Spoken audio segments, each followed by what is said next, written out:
Autisme et spiritualité. Salut, je te souhaite la bienvenue dans cette série de 30 vidéos que je crée en avril 2022 à l'occasion du mois de l'autisme. Moi c'est Maud, je suis coach psychospirituel et je suis également une personne avec autisme.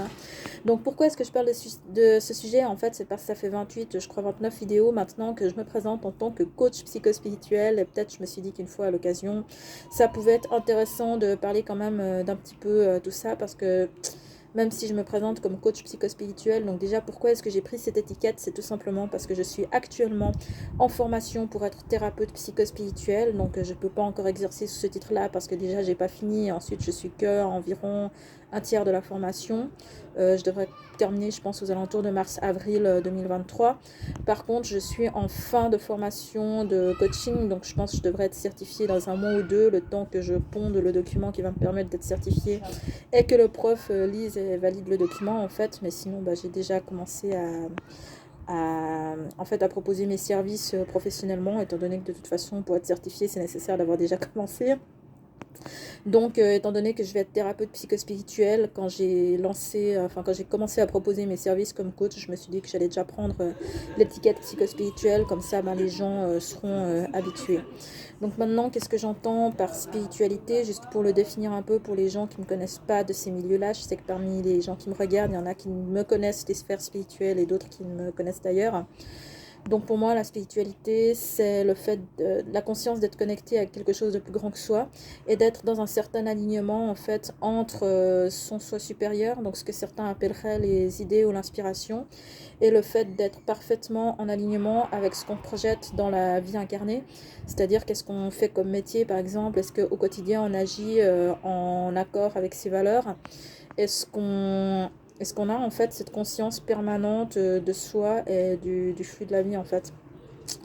Bon, peut-être je définis pas très bien, mais quoi qu'il en soit, pour moi c'est possible d'être spirituel même sans s'intéresser à à des notions particulièrement spirituelles ou sans jamais avoir foutu les pieds dans un groupe de méditation ou dans un lieu sacré. Pour moi c'est possible d'être spirituel sans s'intéresser à la spiritualité, en tout cas dans la définition que j'en ai. Donc maintenant, au niveau de mes pratiques personnelles, déjà, warning avant d'aller plus loin, dans cette vidéo, je vais quand même parler de concepts que certaines personnes trouvent chelous. Je vais parler d'âme, je vais parler de guide, je vais parler d'aura, je vais parler de chakra. Donc si tout ça, tu kiffes pas, il n'y a aucun souci, tu as le droit. On peut se revoir une autre fois pour parler autour d'un apéro, pour parler d'autres sujets très cartésiens, ça me convient aussi, je t'apprécie dans tous les cas. Mais si jamais tu kiffes pas ce genre de sujet, tu peux quitter cette vidéo tout de suite et voilà, la fermer. Et on se reverra dans un autre contexte qui conviendra mieux.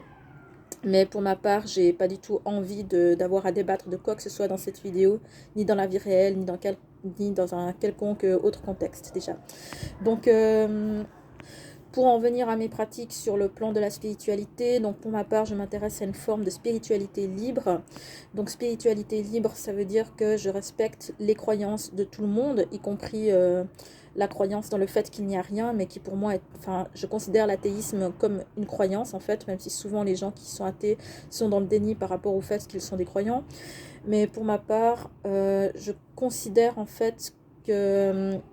pour moi, la spiritualité est libre et je respecte chez chaque personne le fait de croire ou de ne pas croire en ce qu'elle veut.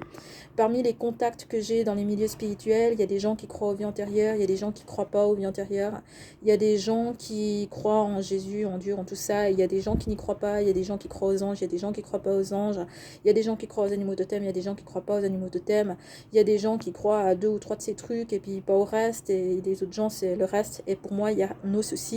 Il n'y a absolument aucun problème, les gens croient en ce qu'ils veulent et j'ai un respect total et absolu dans ça.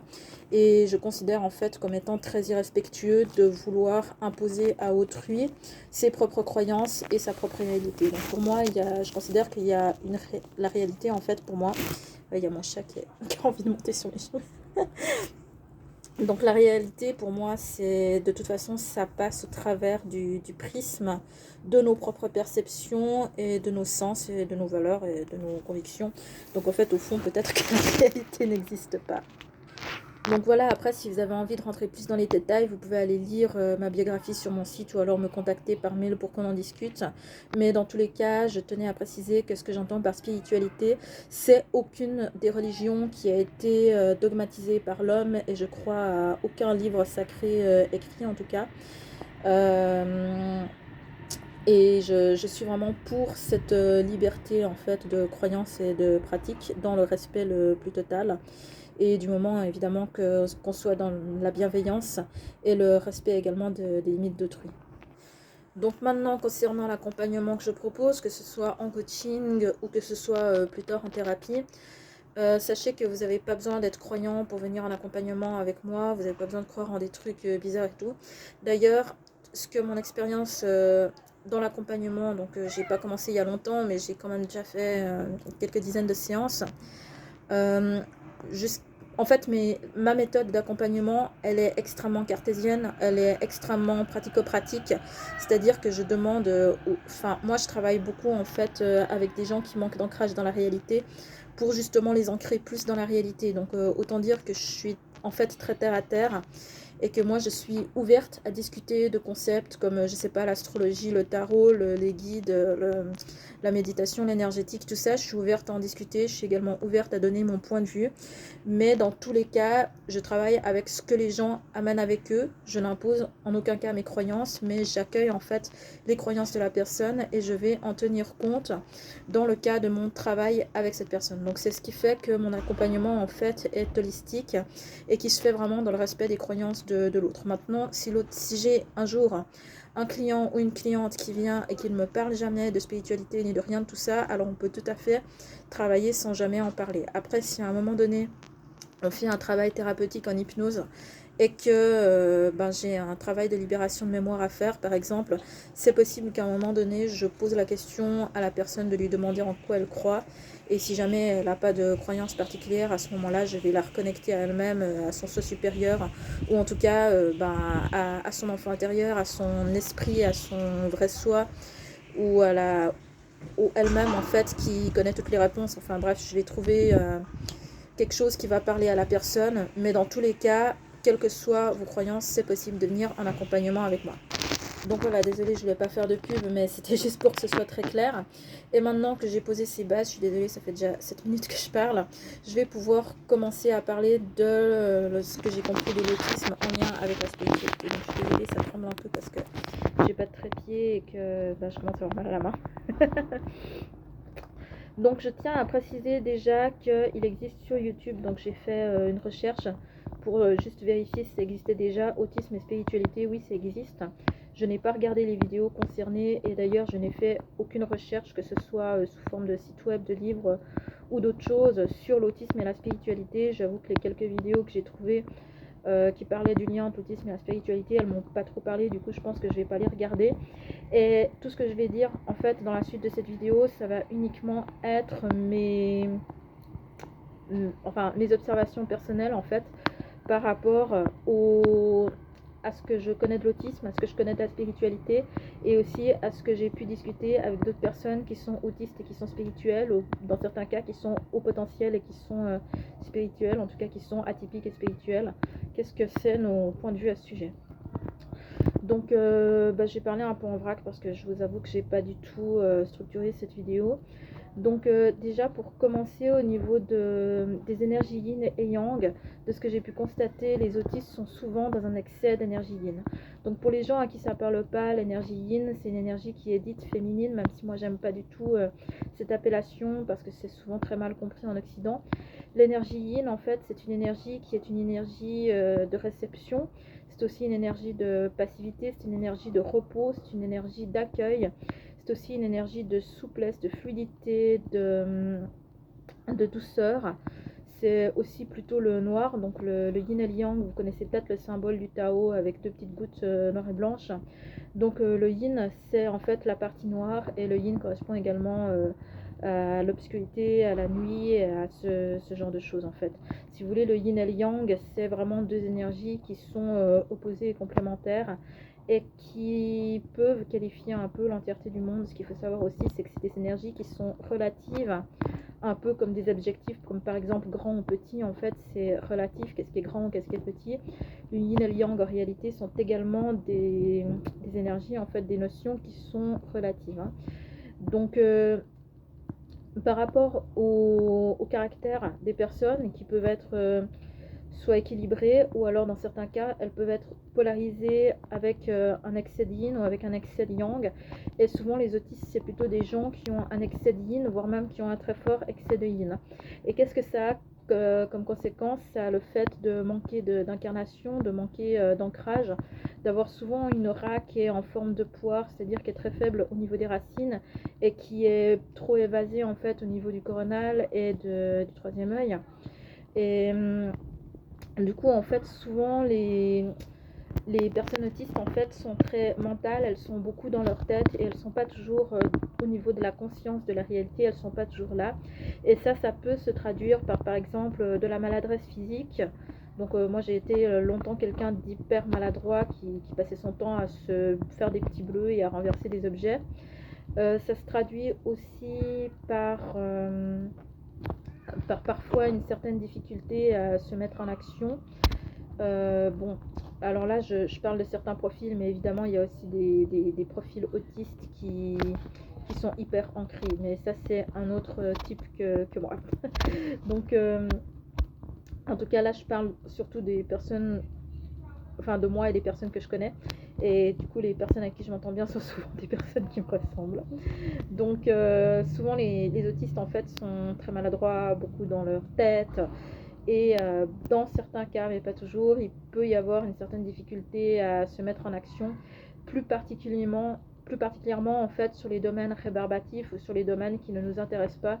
Et si un domaine est rébarbatif et ne nous intéresse pas, les tâches ménagères par exemple, on peut potentiellement avoir tendance à traîner souvent, sauf s'il y a une personne extérieure qui vient nous dire quoi faire et à quelle fréquence. Au niveau des connexions énergétiques, je dirais que les autistes, comme ils sont très évasés au niveau de l'aura, comme j'ai dit, ils ont une aura qui est très évasée en haut, avec donc ça a tendance à être bloqué au niveau du chakra de la gorge parce que les autistes ont des difficultés à s'exprimer. C'est souvent difficile en fait la communication pour les autistes, ce qui explique, enfin souvent ça tourne en rond en fait, c'est-à-dire que le fait que le chakra de la gorge soit bloqué provoque les difficultés de communication, mais les difficultés de communication provoquent également la fermeture du chakra de la gorge. Donc en fait, c'est un peu le serpent qui se mord la queue, et pour réussir à ouvrir ce chakra, ben, il faut vraiment faire l'effort de communiquer volontairement, sinon il fait que se resserrer encore plus. Par contre, les autistes sont souvent très ouverts au niveau du chakra du troisième œil et du chakra coronal. Et ça a pour conséquence que sur le plan énergétique, on est facilement connecté à un peu tout et n'importe quoi, sans vraiment sans vraiment de tri entre guillemets intelligent. C'est-à-dire qu'on va réceptionner tout ce qui est énergie positive, mais aussi tout ce qui est énergie négative. On va aussi être très influencé par tout ce qui exerce une forme d'influence énergétique, comme par exemple tout ce qui est pleine lune et nouvelle lune. On peut être extrêmement sensible aux énergies des lieux. Par exemple, si on se trouve dans un lieu qui est chargé en histoire, ou bien qui a connu une histoire difficile. Moi je me souviens qu'une fois j'ai eu la mauvaise idée d'essayer de me rendre à la chapelle d'un hôpital où ma mère était hospitalisée, et en fait de juste rentrer dans la chapelle, il y avait tellement d'énergie de souffrance dans ce lieu que j'ai failli faire un malaise. Donc du coup voilà, on est très très connecté en fait à certaines énergies subtiles, mais surtout on peut ressentir le taux vibratoire en fait de certains lieux et bien entendu de certaines personnes, et on peut aussi être sensible à certains phénomènes planétaires, comme par exemple tout ce qui est de l'ordre des cycles lunaires, ou encore aussi tout ce qui est de l'ordre du climat. Par exemple au niveau de la météo, moi j'ai très longtemps été très perturbée parce que dès qu'il pleuvait j'étais au fond du trou, et c'était pas psychologique parce que même si j'étais enfermée en fait dans une pièce fermée, et donc je voyais pas le temps qu'il faisait dehors, ben l'heure où il pleuvait, ben c'était quand même l'heure où j'étais déprimée. Ça, bien entendu, je l'apprenais qu'après. Mais bref, il y a vraiment cette sensibilité qui est très forte au niveau de tout ce qui est énergétique. Donc comme les autistes sont très connectés sur le plan énergétique, ils ont aussi potentiellement la possibilité... Désolée, il y avait une moto qui passait bruyamment. Donc les autistes ont aussi la possibilité d'avoir certaines facultés en fait sur le plan de la médiumnité, ou en tout cas du développement de l'intuition.